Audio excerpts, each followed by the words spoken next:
नमस्कार दोस्तों, कैसे हैं आप सभी। उम्मीद है अच्छे होंगे, स्वस्थ होंगे, मस्त होंगे।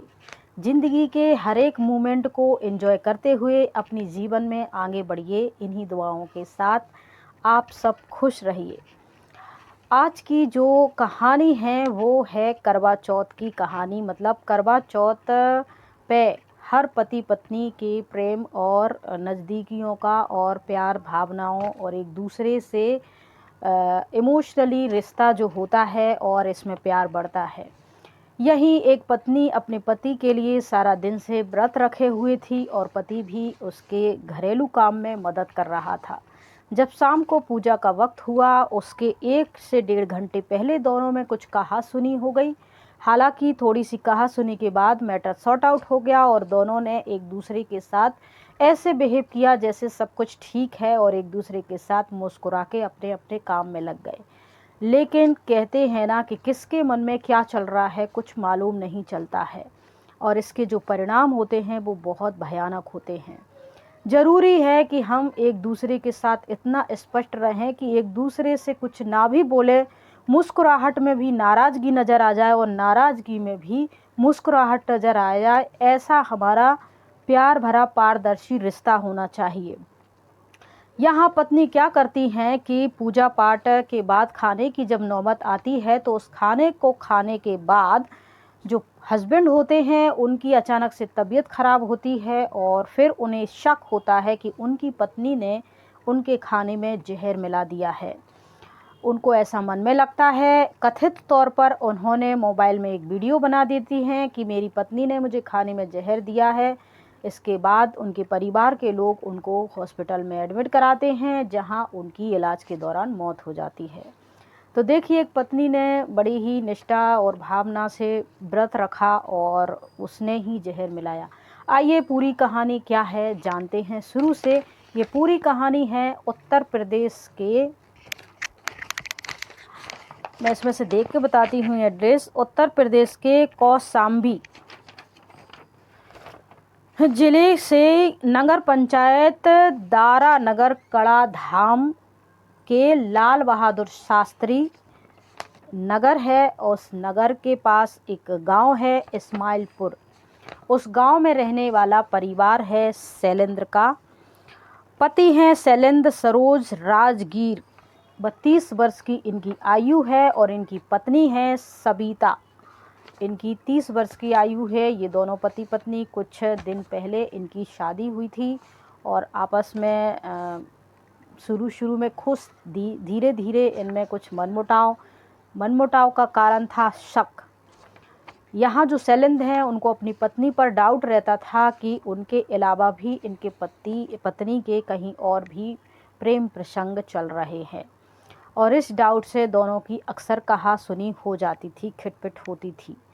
फिर 2024 का वह दिन भी आया जहां पत्नियां दिन भर निर्जला और भूखी प्यासी रहकर अपने मन में अपने पति की छवि बसाए उसकी लंबी और समृद्ध जीवन की कल्पना करती हुई भगवान से, करवा माता से, चांद से प्रार्थना करती हैं मेरे पति के जीवन में जो भी संकट हो वो कट जाएं, जो भी वो कामयाबी चाहते हैं उनको मिल जाए और जो भी उनके जीवन में उनके शारीरिक मानसिक रूप में समस्याएं परेशानी आए वो सब ठीक हो जाएं और हमारा पति स्वस्थ समृद्ध और एक सफलतापूर्वक जीवन जिए।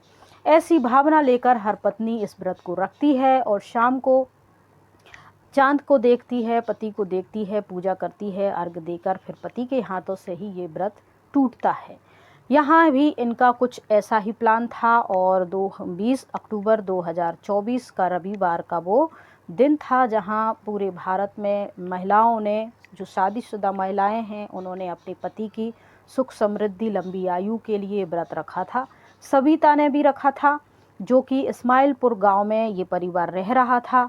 दोनों के बीच पहले से कुछ खटपट चल रही थी लेकिन अभी ठीक ठाक था सब घर का माहौल। बता दें कि ये शैलेंद्र के माता पिता और एक भाई था उनके साथ और इनकी जो अभी शादी हुई थी उनकी पत्नी सबिता। इतना ही परिवार इनके घर में था। दोनों के बीच किसी बात को लेके शाम को 7-8 बजे के लगभग कहा सुनी हो गई। फिर मामला सॉर्ट आउट हो गया। एक दूसरे को उन्होंने स्माइल दी और इन स्माइल के पीछे दोनों की अपनी अपनी नाराज़गी थी, समझ नहीं पाए। सविता की नाराज़गी थी, पति समझ नहीं पाए। सविता ने खाना बनाया, पूजा पाठ हुई और सबको खाना परोसा और कह के चली गई कि मैं पड़ोस वाली आंटी के यहाँ कुछ काम से जा रही हूँ, आप लोग खाना खाइए। और वो ऐसा कह के घर से चली गई।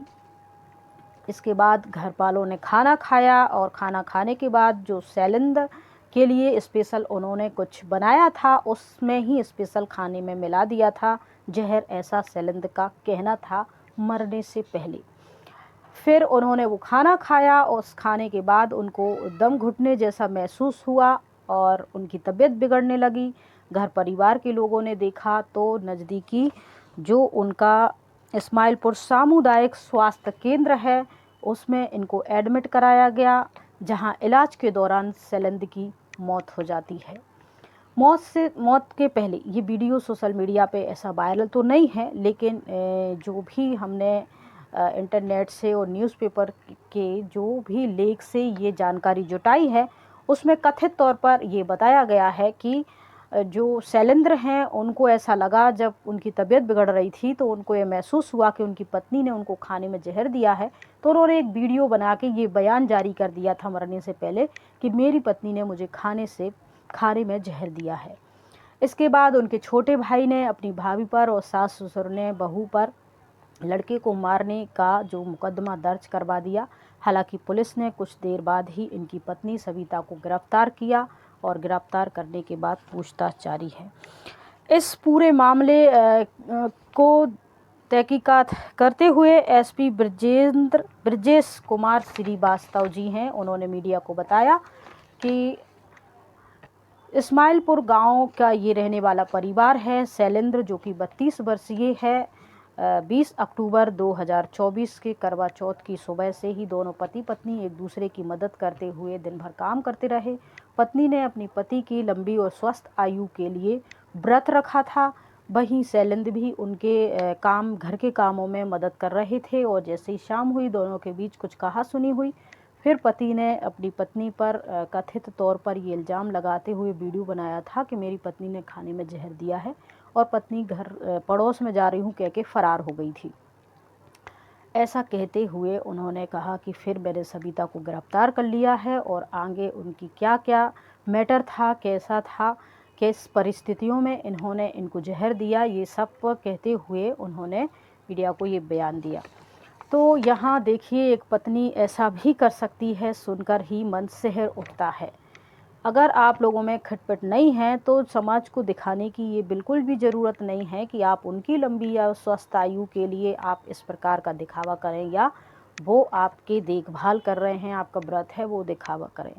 अगर दोनों के बीच किसी बात को लेके टेंशन चल रही है तो उस टेंशन को फिनिश कर दीजिए, सॉर्ट आउट कर दीजिए, वही ठीक है। और एक दूसरे से प्रॉमिस कीजिए कि चीट नहीं करेंगे।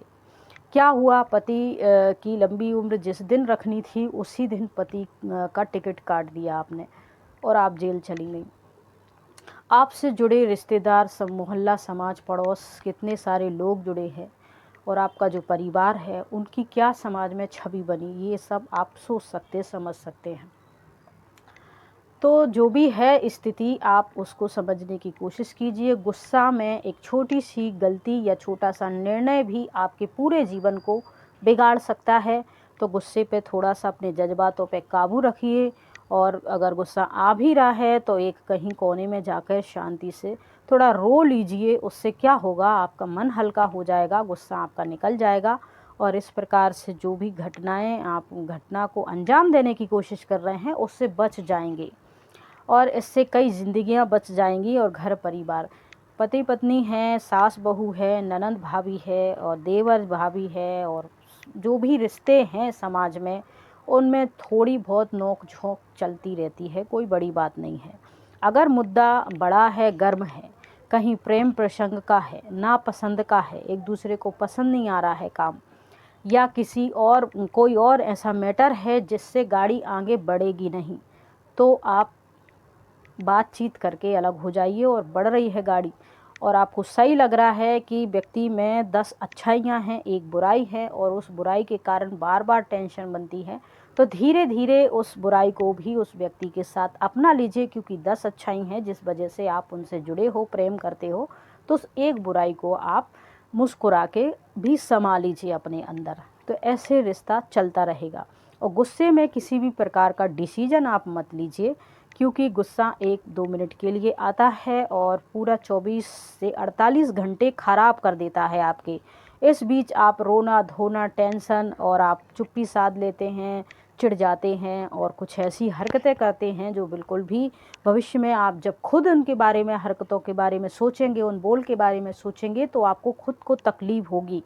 तो आप समझ सकते हैं कि दूसरे लोगों को भी तकलीफ़ हो रही होगी। तो किसी भी प्रकार के अपशब्दों का उपयोग ना करें। अच्छा है एक कोने में जाके रो लें, गुस्सा शांत कर लें और फिर मैटर को सॉर्ट आउट।